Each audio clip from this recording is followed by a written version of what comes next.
Second race of World Superbikes, round 2 here at Phillip Island then. The man with that glittering red flag will sharpish get himself out of the way, and the moment of truth will have arrived for the 23 men on the grid. Neil Hodgson in pole position.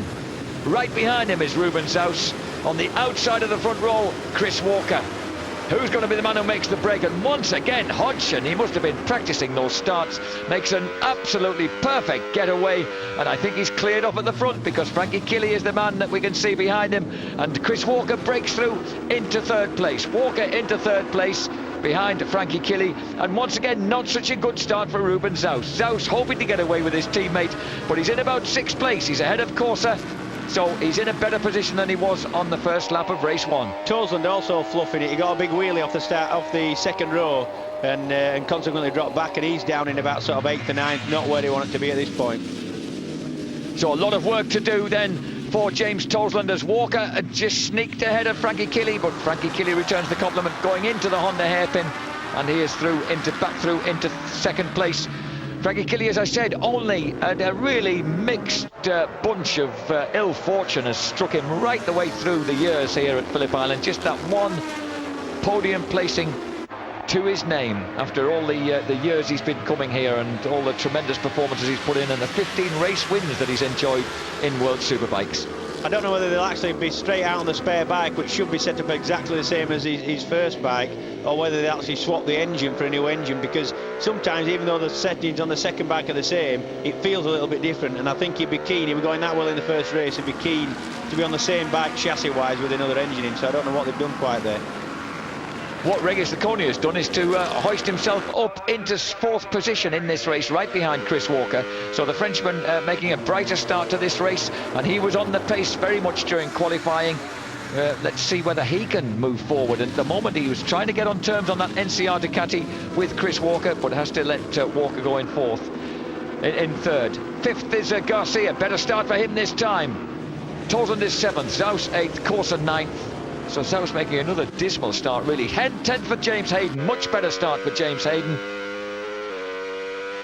And Frankie Killy is deciding that he can stay in touch with Neil Hodgson, and he's going to try and put the pressure on the Englishman. I so much want Killy to finish this race. I really felt for him in the first one. First time he's been flying for quite some time, and then his bike lets him down. It's terrible when that happened. And of course he hasn't had a finish yet in this championship, but he knows he can still be there on certain tracks in certain conditions. And Gregorio Oliveira has got through into 5th place behind Regis Laconia, so Oliveira will be looking, especially as he's got his pal Ruben Zaus behind him, to try and make ground now and get away while he's got the chance. But Zaus is right there with Toseland in 7th and 8th places. Killy looking very strong again. Killy is looking strong. He's a bit of a maestro, isn't it? Because he, you know, it's never that apparent when he's having a good day and when he's having not such a good day. What is it that makes him suddenly so sweet and quick? I don't know. Maybe the pension didn't come through this week. Just because he's, at least a year older than you, James. Yeah, I've finished now. I can say things like that. Yeah, it's amazing how it changes, isn't it? As soon as you get yourself off the motorcycle and into the commentary booth. Speed, Hodgson 287. Look at that, 7 kilometres faster than Killy in a straight blat down there. That's a lot. That is a lot, and that's with the slipstream. That's Killy having the slipstream. Laconia having another go to go under Walker again there. And to be honest, Laconia, not only does he look to be riding a bit better this race, but also his bike looks very quick. Regis Laconia, of course, made an impressive debut in the 500cc Grand Prix World Championships back in 1997 on a twin-cylinder, a well-outpaced twin-cylinder Honda. And went on to win at Valencia for the Red Bull Yamaha squad. Boy from Saint-Dizier in France now resides in Strasbourg over near the Swiss border. Oh, and who's down? That looks like one of the NCR Ducatis. I think it might be Garcia.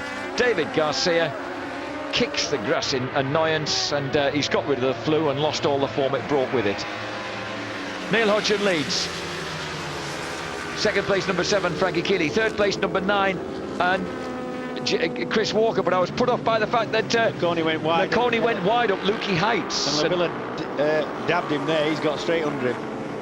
And here's James Hayden losing out to one of the Bertocchi Kawasaki's as they drop down from Lukey Heights. But yeah, that looked more like Laconi running wide than Lavia putting a move on him. Definitely, yeah, Laconi gifted fourth place to Lavilla there. There seem to be two ways of treating Lukey Heights, James. One is to sort of kiss the apex early on and late on and drift wide during the middle section, and another, there are other guys who seem to track the actual edge of the curve right the way up it and over it. There is, but it's still a difficult place to pass. The way past really is to go round the outside and carry a faster line down the hill and sort of outbrake somebody down into MG then really. But that was a classic case there of Lavilla just been gifted it by Laconi running wide there. He certainly wasn't gifted third place then, but he snooped past under Chris Walker, and he really is looking as strong and aggressively as he was talking during the interview as Walker tries to get back underneath it and swaps the back end round going into the Honda hairpin.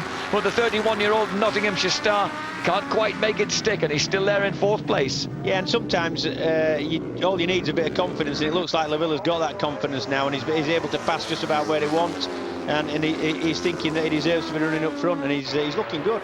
And I'll tell you what, for a lovely bloke though he is, that was a happy interview for Gregorio. He's not the most ebullient of chaps, he's a bit down, but actually he's such a nice fellow when you meet him. He's a really nice bloke. Lovely man.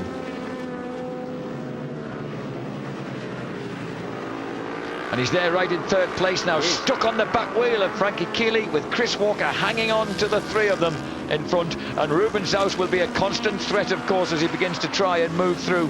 And at the moment, Zaus in sixth place, Tosland seventh, Corsa eighth.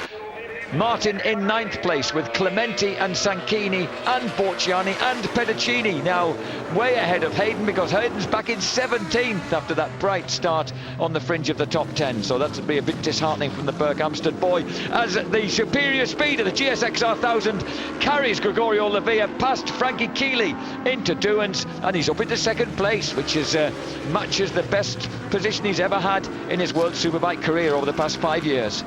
And Odgie's right there. Odgie hasn't taken advantage of these three beating each other up and got away. He's still right there in front of him.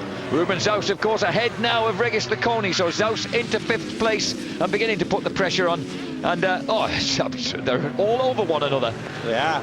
Stalker round the outside. Oh, did you see the smoke off his leathers as he touched Killy's front wheel?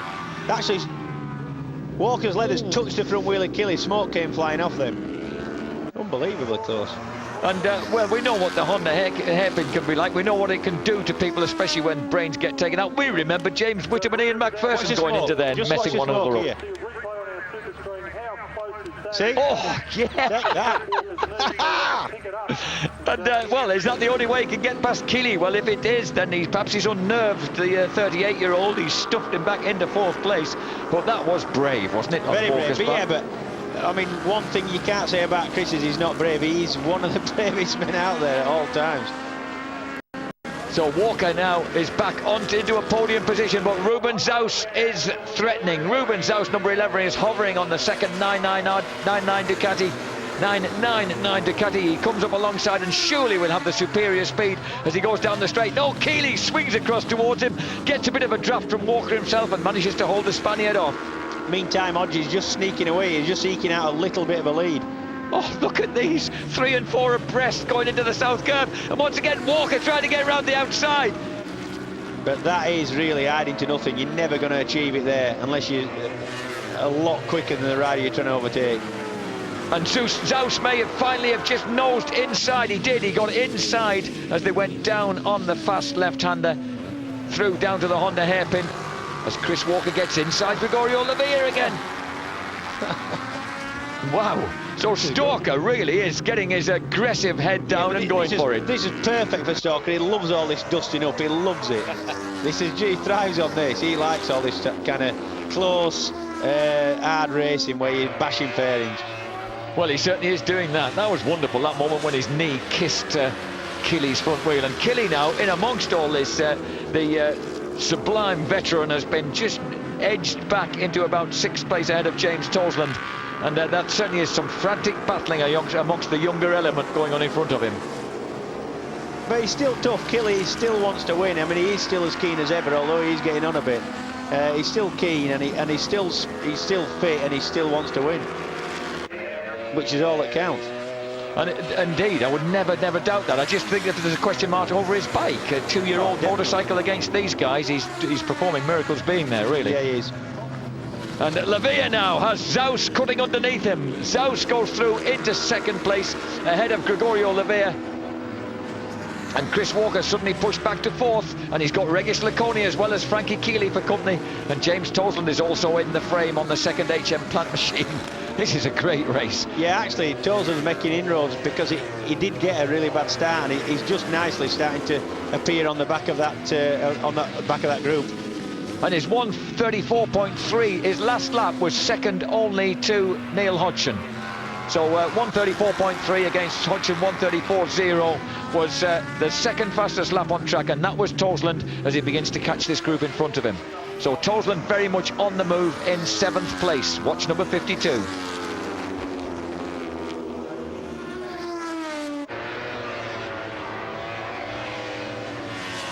And Toseland on a complete motorcycle this race. He is on a complete motorcycle and it's going well. Missing. Zaus second, Lavia third, Walker at the moment fourth, fifth Laconi, sixth Keeley, 7th James Toseland. So we've got Spain versus Italy versus France versus Great Britain in this terrific scrap for second place back to 7th place. And 8th Troy Corser not quite able to hold the pace of these guys. He did a 1:35 on the last lap, which was a second off the leader's pace. Mind you, that's still pretty stupendous, but it means that he's just lost touch a bit with this scrap.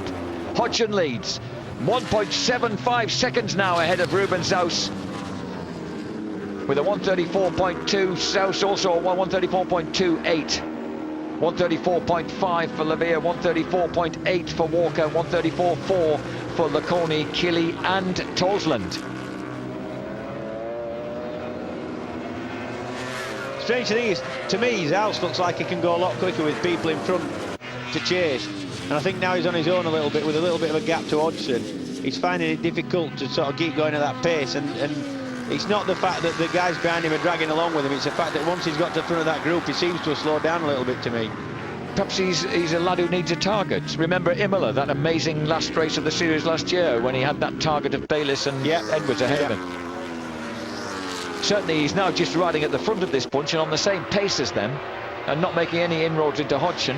And Hodgson's not really lapping that much quicker. He just seems to be serenely holding pace, just under 2 seconds ahead. 15 laps to go out of 22. Have we only had 7 laps so far? Wow. And Killy's still right there on the case, and he knows that Toseland's coming. The 21-year-old James Toseland is beginning to edge in on the man who was virtually old enough to be his daddy.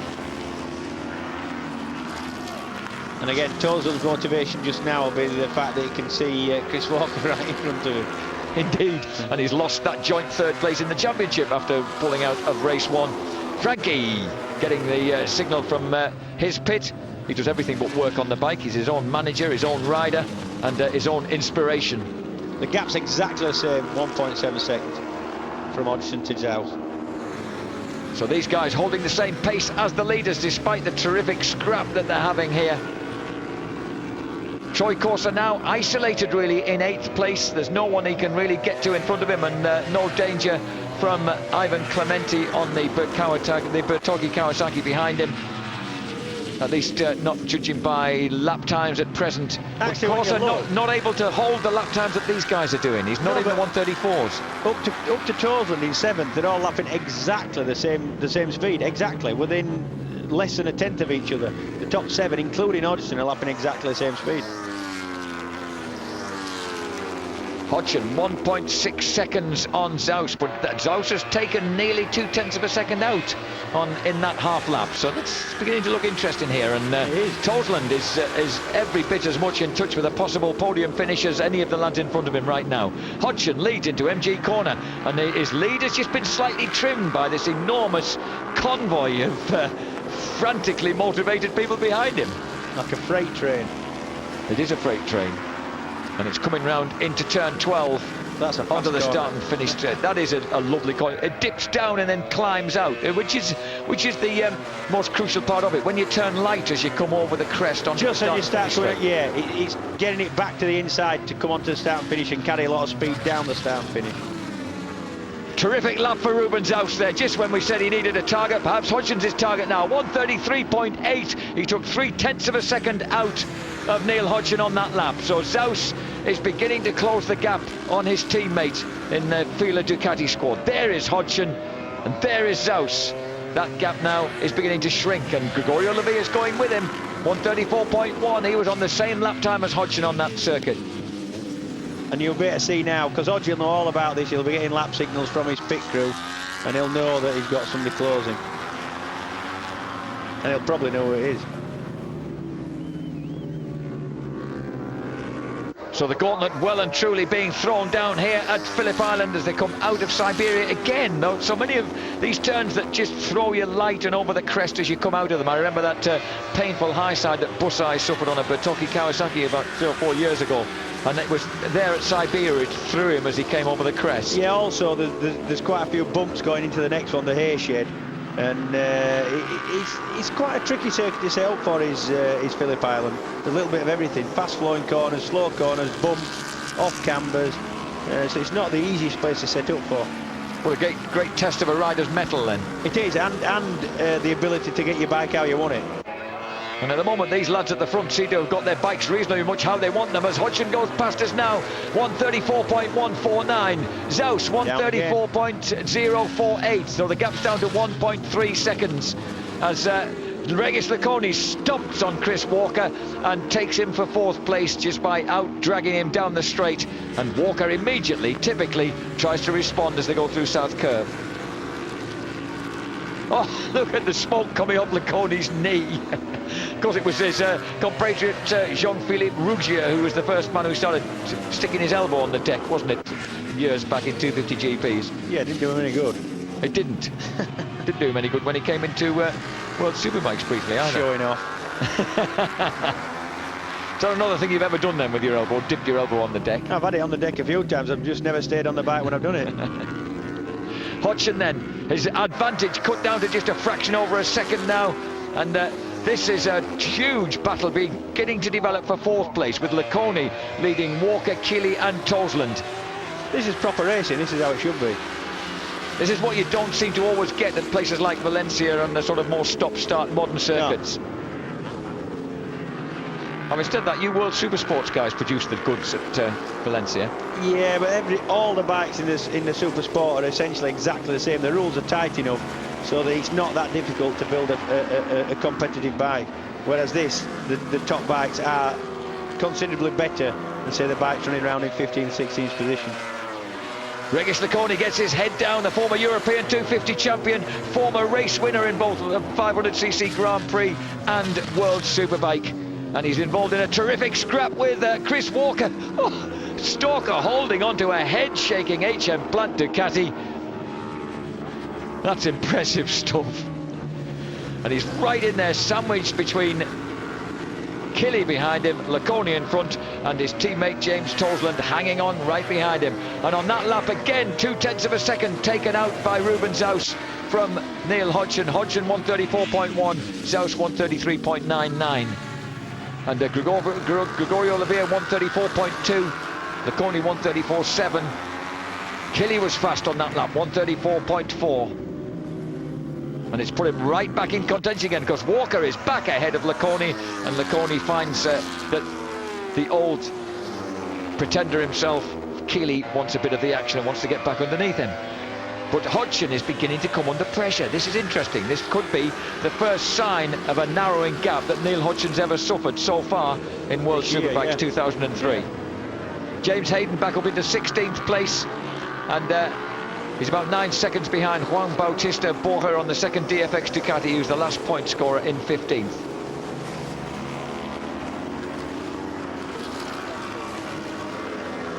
Walker riding a belting race, pulls a couple of precious bike lengths out on Regis Laconi, and leaves the man on the, to give it its full title, Karaki NCR Nortel Network Ducati.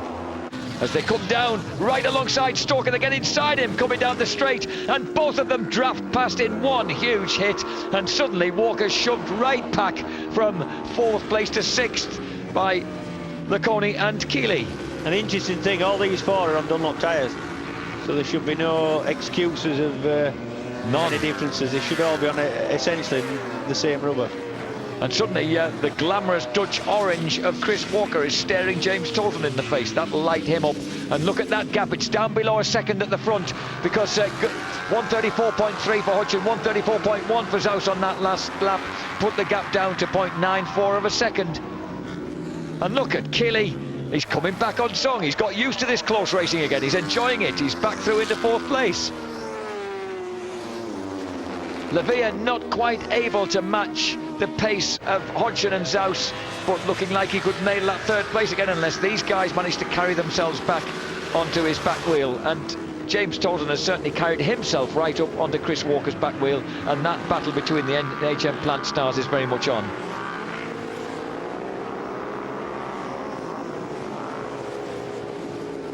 James, who are you favouring at the moment? Who do you think's looking like, for example, out of this bunch of 4, is the guy who can come out on top? Actually, having said that, Killy's got away. It could be anybody, to be honest. I don't think he will get away, to be honest.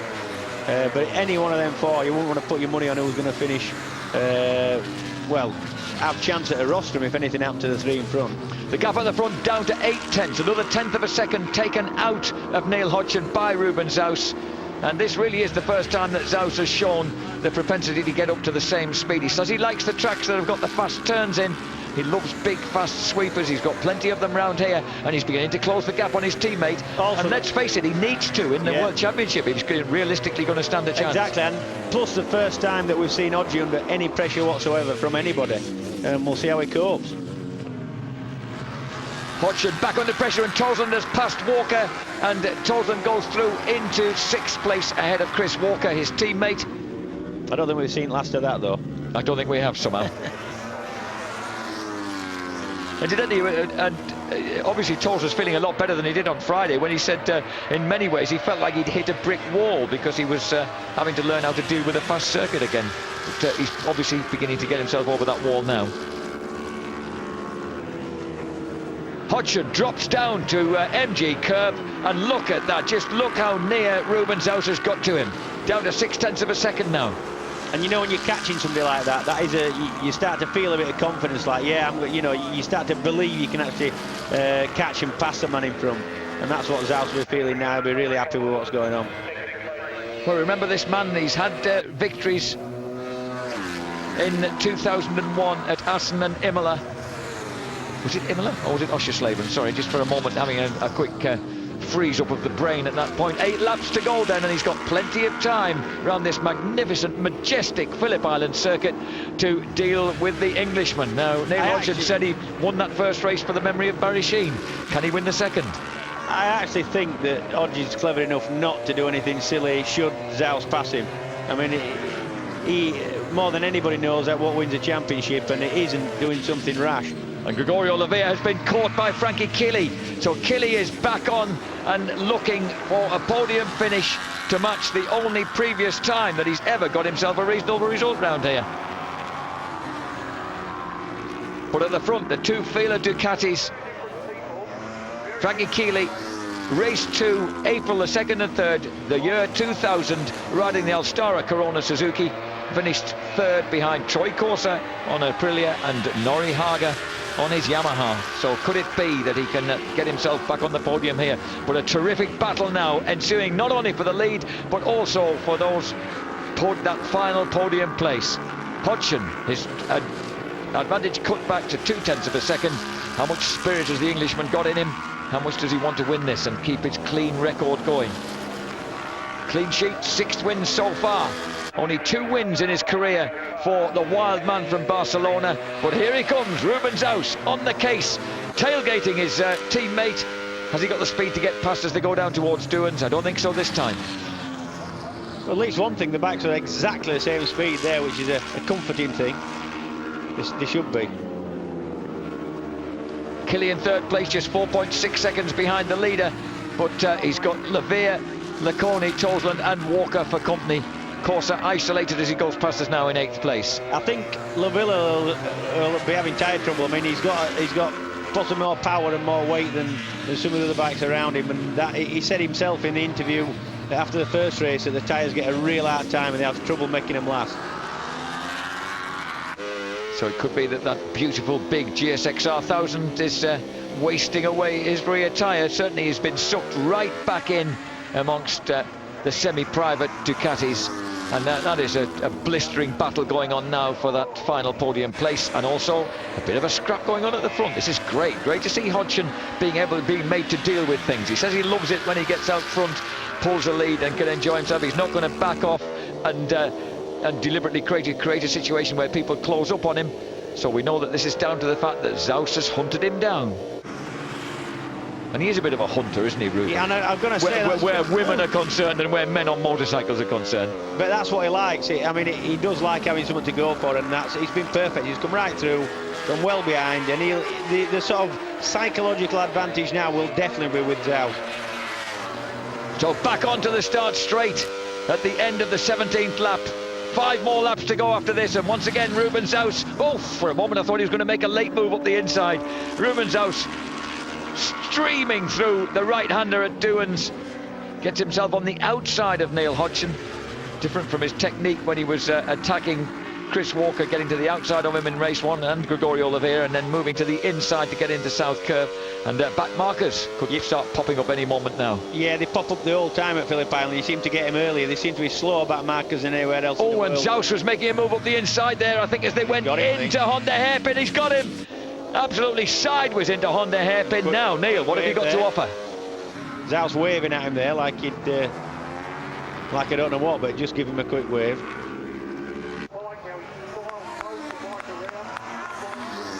And applause from the back of the track, a tribute from the Australian fans to the sheer racer pedigree of this man, Ruben Zaus, looking for his 3rd ever World Superbike victory. He's now got himself to the front as they top Lukey Heights. That's a great image as they go over the top of Lukey Heights and then drop hard down into the hairpin. And no wonder Carl Fogarty liked this lad when he first showed up on a Ducati, because he certainly has the racer's instinct and the wild eyes to go with it. He certainly has.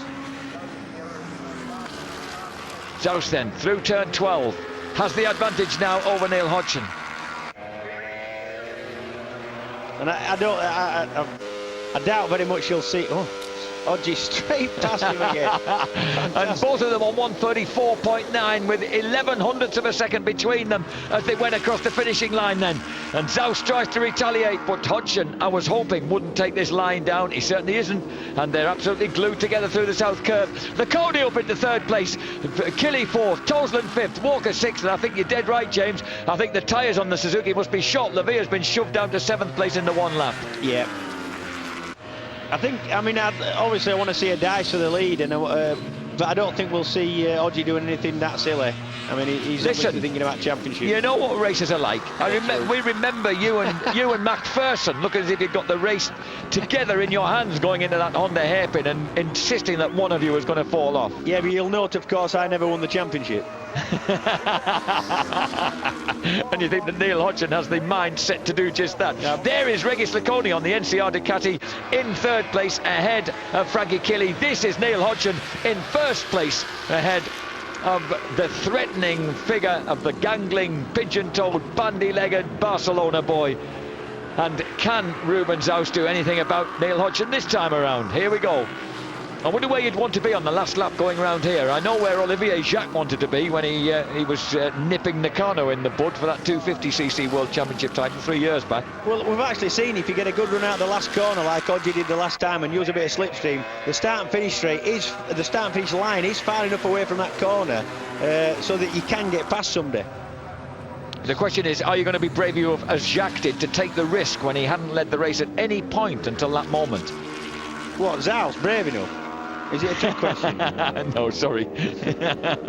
I wondered if Hodgson might be brave enough to try it from there, or do you think he'd rather do it from the front? At the moment, he looks like he wants to be at the front. Terrific scrap going on between Tosland and Walker. About 300ths of a second separating them as they went past us on that lap, and slightly losing touch with Laconi and Killian in their private battle now for 5th place.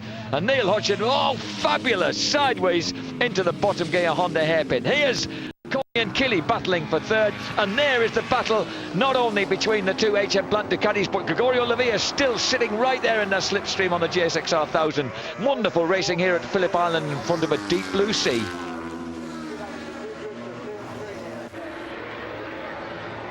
Neil Hodgson has just edged away by a couple of bike lengths there as they go back up towards Lukey Heights.